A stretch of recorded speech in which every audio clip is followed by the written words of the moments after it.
1,00,000 మంది శివభక్తులతో కలిసి మహారుద్రాక్ష పూజలో పాల్గొనండి. వెంటనే కాల్ చేసి మీ పేరును నమోదు చేసుకోండి. హాయ్ హలో నమస్తే, welcome back to Suman TV. Present మనతో పాటు ఉన్నారు corporate soft skills trainer Madhuravani గారు. నమస్తే మ్యామ్. నమస్తే అండి. మధురవాణి గారు, మరి అమెరికా ట్రంప్ విషయంలో చాలా వీడియోలో మాట్లాడుకున్నాం. ట్రంప్ ఎప్పుడైతే అధికారంలోకి వచ్చాడో ఇప్పటి వరకు కూడా సో మెనీ డెసిషన్స్ తీసుకోవడం, కొన్ని బ్యాన్ చేయడము, అంటే ఎట్టకేలకి మన వాళ్ళని, మెయిన్ ఏంటంటే భారతీయుల్ని అమెరికా రాకూడదు అని చెప్పేసి కొన్ని ఆంక్షలు విధిస్తున్నారు.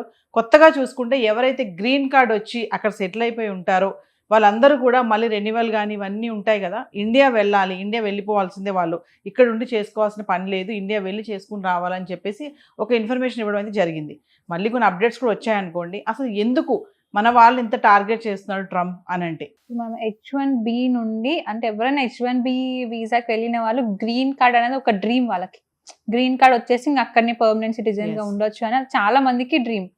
దాన్నే అడ్జస్ట్మెంట్ ఆఫ్ స్టేటస్ అని అంటారు. సో రీసెంట్ గా ట్రంప్ వాళ్ళు చేసింది ఏంటంటే, ఎవరైతే గ్రీన్ కార్డ్ కి ప్రయత్నిస్తున్నారో వాళ్ళు ఇక్కడ ఉండకూడదు, రిటర్న్ ఇండియాకి వెళ్ళిపోవాలి అని చెప్పడం జరిగింది. ఇలా చేయడం వల్ల ఏంటంటే వాళ్ళ కంట్రీలో ఏదైతే మన ఇండియన్స్ ఉన్నారో దాంట్లో నుంచి సగం మంది వెళ్ళిపోతారు కదా అనే ఉద్దేశంతో కూడా ఇలా చెప్పడం జరిగింది. రీసెంట్ గా వచ్చిన అప్డేట్ ఏంటంటే, అందరు కాదు, ఎవరైతే యుఎస్ కి సపోర్ట్ చేస్తున్నారో మన Indian techies, half of the country, 75% country మన ఇండియన్ టెక్కీస్ తోనే ఉన్నారు. సో ఎవరైతే ఇండియన్ టెక్కీస్ వాళ్ళ కంట్రీకి సపోర్ట్ చేస్తున్నారో, లేదా వాళ్ళ సాఫ్ట్వేర్ డెవలప్మెంట్ కి కూడా మన వాళ్ళు చాలా ఉపయోగపడతారు. సో ఎవరైతే అట్లా సపోర్ట్ చేస్తున్నారో వాళ్ళకి మినహాయింపు, అంటే వాళ్ళు అక్కడే ఉండి గ్రీన్ కార్డ్ కి అప్లై చేసుకోవచ్చు. ఎవరైతే సపోర్ట్ చేయకుండా ఉన్నారో, వాళ్ళకి ఎవరికైతే అవసరం లేదో వాళ్ళని మాత్రం వెళ్ళిపోమని చెప్తుంది. అంటే సపోర్ట్ చేయకుండా అంటే లైక్ టెంపరీ వీసాస్ పైన అక్కడికి వెళ్ళి ఏదో ఉద్యోగం చేసుకుంటూ ఉంటారు, అలాంటి వాళ్ళు అనుకోవచ్చా? అంతే, అలాంటి వాళ్ళే. ఇప్పుడు నార్మల్గా మన ఇండియన్ టెక్స్ ఎవరైతే సాఫ్ట్వేర్ ఉంటారు, లేకపోతే వాళ్ళ కంట్రీ డెవలప్మెంట్ కి ఎవరైతే ఉంటారో, ఎవరైతే సపోర్ట్ చేస్తున్నారో వాళ్ళకి తప్ప మిగతా వాళ్ళందరినీ గ్రీన్ కార్డ్ కోసం మళ్ళీ వాళ్ళ ఓన్ కంట్రీస్ కి వెళ్ళిపోమని చెప్పడం జరిగింది. చాలా మంది అమెరికాలో ఉద్యోగం కోసం వెళ్తారు, తిరిగి రావాలని ఎవరు అనుకోరు. ఖచ్చితంగా అక్కడ ఉద్యోగం సంపాదించిన తర్వాత మెల్లగా సెటిల్ అయిపోయి తర్వాత గ్రీన్ కార్డ్ అనేసి ఇంకా మెల్లమెల్లగా అక్కడి నుంచి పైకి వెళ్ళడమే చూస్తూ ఉంటారు. ట్రంప్ తీసుకునే ఈ ఏవైతే డెసిషన్స్ కొత్తగా ఉన్నాయో ఇవన్నీ కూడా మన వాళ్ళని, అంటే మన వాళ్ళనే కాదు, అక్కడ మన ఇండియన్స్ తో పాటు ఇంకా అదర్ కంట్రీస్ కూడా ఇలాంటి ఇబ్బందులు ఎదురవుతున్నాయని చెప్పేసి కూడా కొన్ని వార్తలు రావడం చూస్తున్నాం. అంటే ఎందుకంటే ఏదంటే టార్గెట్ చేయడం ఏంటి, ఎటకేళ్ళకి అందరినీ బయటకు పంపించేయాలి, తిరిగి ఇంటికి పంపాలనే ఆలోచన అనుకోవచ్చు. దీన్ని మనం ట్రంప్ గారి ట్రాప్ అనుకోవచ్చు.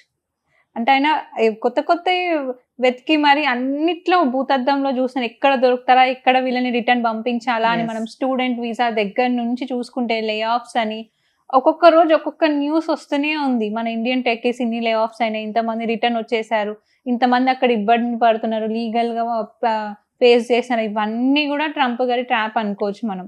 చాలా మంది మన ఇండియన్ టెక్కీస్ అని కాదు, వేరే వరల్డ్స్ నుంచి వచ్చిన వాళ్ళు కూడా చాలా ప్రాబ్లమ్స్ ఫేస్ చేస్తున్నారు అక్కడ. అంటే గ్రీన్ కార్డ్ అంటేనే ఇంకా సెటిల్ అయిపోయినట్టే కదా. గ్రీన్ కార్డ్ అంటే మీకు పర్మనెంట్ బిందాస్, మనకి ఏం టెన్షన్స్ లేదు అనుకోవచ్చు. కానీ ఈ మధ్యన కొన్ని వార్తలు ఏంటంటే గ్రీన్ కార్డ్ ఉన్న వాళ్ళకి కూడా కొన్ని టెన్షన్స్ స్టార్ట్ అవుతున్నాయి ట్రంప్ తెచ్చే డెసిషన్స్ వల్ల. అంటే ఎన్ఆర్ఐస్ కానీ వీళ్ళందరూ కూడా తిరిగి వచ్చేస్తున్నారు మళ్ళీ బ్యాక్. ఇటకేళ్ళకి ఏంటంటే ఇండియా నుంచి అమెరికా వెళ్ళే వాళ్ళ సంఖ్య కూడా తగ్గిపోయింది అని కూడా అంటున్నారు. అవును, ఇప్పుడు చాలా మంది తగ్గిపోయాయి. ఎందుకంటే ఎప్పటి నుంచి ట్రంప్ గవర్నమెంట్ స్టార్ట్ అయిందో మన స్టూడెంట్స్ సగం మంది వెళ్ళడం ఆపేశారు. ఎందుకంటే అక్కడ చూస్తున్నారు, పేరెంట్స్ కూడా లైవ్ లో చూస్తున్నారు ఏం జరుగుతుంది అక్కడ, పిల్లలు ఎంత ఇబ్బంది పెడుతున్నారు. అక్కడ జాబ్ చేసుకునే వాళ్ళే రిటర్న్ వచ్చేస్తున్నారు. సో మన పిల్లలు వెళ్ళి ఎందుకు ప్రాబ్లం ఫేస్ చేయడం అని. కాకపోతే అమెరికా కాకుండా మన వాళ్ళు వేరే కంట్రీస్ మీద ఆసక్తి చూపిస్తున్నారు. కెనడా వెళ్తున్నారు, దుబాయ్ వెళ్తున్నారు, సింగపూర్ వెళ్తున్నారు. ఇప్పుడు యుఎస్ కి అయితే చాలా మటుకి తగ్గిందనే చెప్పొచ్చు మనం. నేను ముందు అబ్రాడ్ వెళ్ళాలి అంటే ఫస్ట్ కనబడేది అమెరికా అందరికి. అసలు అబ్రాడ్ అంటే చాలా మందికి అమెరికా ఒక్కటే, ఇంకా వేరే కంట్రీస్ తెలియదు, అసలు చూడరు కూడా. అమెరికా ఒక్కటే, అబ్రాడ్ అని ఇప్పుడు అన్నారు. వేరే కంట్రీస్ చూస్తున్నారు కానీ ఇంత ముందు చూసుకున్నట్టయితే ఓన్లీ అమెరికా డ్రీమ్. అమెరికా వెళ్ళాలి, యుఎస్ వెళ్ళాలి, యుఎస్.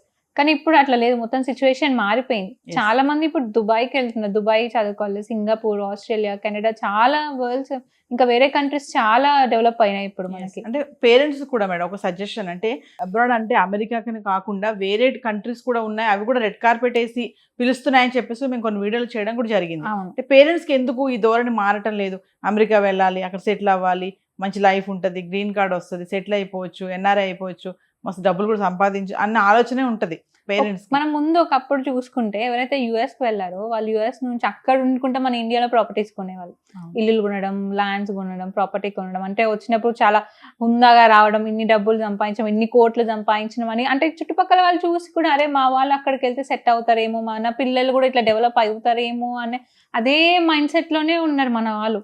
కానీ ఇప్పుడు జరుగుతున్న సిచ్యువేషన్స్ బట్టి పేరెంట్స్ కూడా మారుతున్నారు. అక్కడికి వెళ్ళి ఎంతసేపు డబ్బులే, కాకపోతే దాని వెనకాల ఉన్న కష్టం ఇప్పుడు పేరెంట్స్ కి కూడా తెలుస్తుంది. చాలా మంది పిల్లలు అక్కడికి వెళ్ళి ఇబ్బంది పడి, కొంతమంది 2-3 months లో కూడా రిటర్న్ వచ్చిన వాళ్ళు ఉన్నారు, ఉండలేక. కొంతమంది రాలేక అక్కడ ఇరుక్కుపోయి ఉన్న వాళ్ళు ఉన్నారు. ఇప్పుడు ఫ్యామిలీకి దూరము, అక్కడ ప్రాబ్లమ్స్ ఎన్నో ఫేస్ చేయాల్సి వస్తుంది. ఎంతైనా మన ఓన్ కంట్రీలో ఉన్న సేఫ్టీ వేరే కంట్రీలో ఉండదు కదా. సో ఏదేమైనా మధురవాణి గారు, ఫైనల్గా ఏంటంటే ట్రంప్ తీసుకునే నిర్ణయాలు ఏంటంటే అక్కడ సెటిల్ అవ్వాలి, చిన్న చిన్న ఉద్యోగాలు చేసుకునే వాళ్ళందరికీ కూడా ఇప్పుడు మీరు అన్నట్టుగా కొంతమందికి మినహాయింపు ఉందన్నారు. అంటే ఫినాన్షియల్గా ఎవరైతే గవర్నమెంట్ సపోర్ట్ చేస్తున్నారో వాళ్ళు వెళ్ళాల్సిన అవసరం లేదు, మరి మిగిలిన వాళ్ళైతే వెళ్ళాలి కదా. తప్పకుండా వెళ్ళాల్సింది. టెంపరరీ వీసాస్ పైన వెళ్ళిన వాళ్ళు కానీ వాళ్ళందరికీ ఇప్పుడు కొంచెం టెన్షనే అనుకోవచ్చు. ఖచ్చితంగా టెన్షన్. అంటే వాళ్ళు ఎన్నో ప్లాన్స్ తో ఉన్నారు అక్కడ. ఇప్పుడు గ్రీన్ కార్డ్ రావాలి అని ఎంతో కష్టపడి ఉంటారు, వాళ్ళు ఒక స్టేబుల్ లైఫ్ పెట్టుకొని ఉంటారు. ఇప్పుడు సడన్ గా వెళ్ళిపోవాలంటే ఆశలన్నీ పోయినట్టే, ఇన్ని ఇయర్స్ కష్టపడిన వాళ్ళ కష్టం అంతా వేస్ట్ అయిపోయినట్టే కదా. సో కొంత రిలాక్సేషన్ అనుకోవచ్చు, అంటే కొంతమందికి మినహాయింపు ఇచ్చాడు. అంటే చాలా మంది మన ఇండియన్ టెక్కీస్ వర్కే చేస్తారు కాబట్టి వాళ్ళకి కొంచెం స్ట్రెస్ తగ్గింది అనుకోవచ్చు ఈ న్యూస్ తోని. థ్యాంక్ యూ అండి.